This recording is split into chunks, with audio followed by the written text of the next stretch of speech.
Hello, very good morning all of you. कैसे हैं आप सब? आई होप आप सब बहुत अच्छे होंगे। आज मैं आप लोगों के साथ कुछ पॉइंट शेयर करने वाली हूँ जो हर एक एस्पिरेंट को रिलेट करने वाला है, क्योंकि वो बॉय हो या गर्ल हो, सेम ही होता है। अगर वो अपनी स्टडी को लेके बहुत ज़्यादा सीरियस है लेकिन वो नहीं कर पाता है, या फिर वो सोचता है कि मुझे काम करना है लेकिन हम काम करने में वो अपना पेशेंस नहीं दिखा पाते जो हमको अपना 100% देना चाहिए। पता है क्यों? हमारे पास हमेशा दो ऑप्शन होते हैं। पहला, एक हमारे पास इजी टास्क होता है, दूसरा हमारे पास बहुत ही हार्ड टास्क होता है। जैसे हमारे पास एक चॉइस है कि हम आराम से घर में रह के सारे काम करके फ्री होके आराम से रेस्ट कर सकते हैं। हमारे पास पूरा दिन भी रेस्ट करने के लिए है और आराम से हम सारी चीज़ें हमको घर में ही उपलब्ध होती रहेंगी। और दूसरा हमारे पास टास्क ये है कि मैं अपनी पढ़ाई को आगे करते हुए या फिर मैं अपने जो भी ड्रीम्स हैं उनको आगे लेके आऊँ और फिर मैं उस पर थोड़ी मेहनत करूँ। लेकिन अक्सर ये होता है कि हम जो मेहनत वाला टास्क होता है, लाइक अपने ड्रीम्स होते हैं, उनको छोड़ देते हैं और हम इजी में चलते रहते हैं। जैसे लगता है कि बस इन्हीं घर के कामों में आराम से मेरा चलता रहेगा, तो फिर क्यों मेहनत करना है।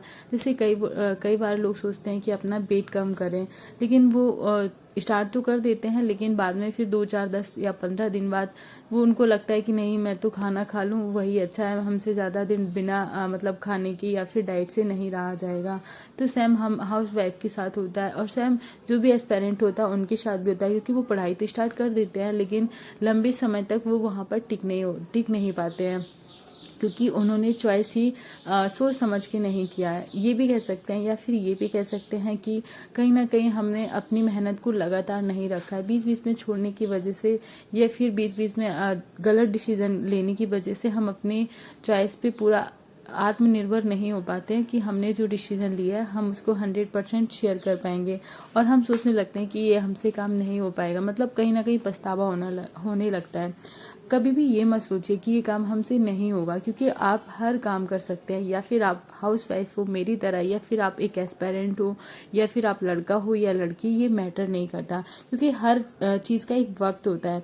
और जैसे चंदन भी होता है ना, वो भी बहुत ज़्यादा सुगंधित होता है और वो भी उसका वक्त आने पर ही खुशबू देता है। ऐसा नहीं कि वो हर वक्त खुशबू देता रहे, क्योंकि हर एक चीज़ का सही समय होता है और वो सही समय पर ही होता है।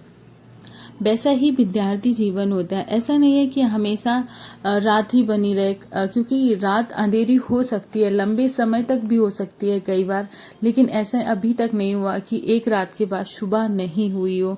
जब भी हम सोचते हैं कि हम अपने पैरों पर खड़े होके हम कुछ कर लेंगे, लेकिन वहीं हम एक गलती छोटी सी करके अपने पैरों पे कुल्हाड़ी मार लेते हैं। अक्सर आप अपने भविष्य को खराब भी कर लेते हैं, क्योंकि हम सोचते हैं कि नहीं हो पाएगा। लेकिन अगर हम उसको अपना 100%, जैसे हमारे पास एक इजी ऑप्शन होता है फ़ोन उठा के चलाने लगना और उसमें रील्स कंटिन्यू देखते रहना, लेकिन अगर उसको हम इग्नोर करके सारी चीज़ें साइड में रखे थोड़ी सी टाइम तक मेहनत, जैसे हमारा अभी यूपीएसआई का एग्ज़ाम है, तो उसके लिए हमारे पास 4 महीने, और इन 4 महीनों में अगर मैं सोचूं कि मैं कर पाऊंगी, तो मैं 4 महीने बहुत होते हैं स्टडी के लिए। क्योंकि अगर आप टाइम टेबल से स्टडी कर रहे हैं, या फिर आपका जो भी ड्रीम्स है, आप यूपीपीएससी लाइक जो भी एसएससी आपकी जो भी तैयारी है, क्योंकि एस्पेरेंट होता है वो किसी भी चीज़ की तैयारी कर रहा हो, कभी भी ऐसा नहीं होता है कि इसके लिए ज़्यादा मेहनत है, इसके लिए ज़्यादा मेहनत। हाँ, यूपीपीएससी के लिए सालों लग जाते हैं, लेकिन कई बार अगर आपने पहले स्टडी करी है तो मुझे लगता है कि 4 महीने इनफ है। इतने टाइम में काफ़ी कुछ कवर किया जा सकता है। खान सर अक्सर कहते हैं कि जब आपको डर लगने लगे ना कि आप नहीं कर पाएंगे, अभी तो बहुत कुछ है पढ़ने के लिए, तभी से आप सफलता की ओर जाने लगे।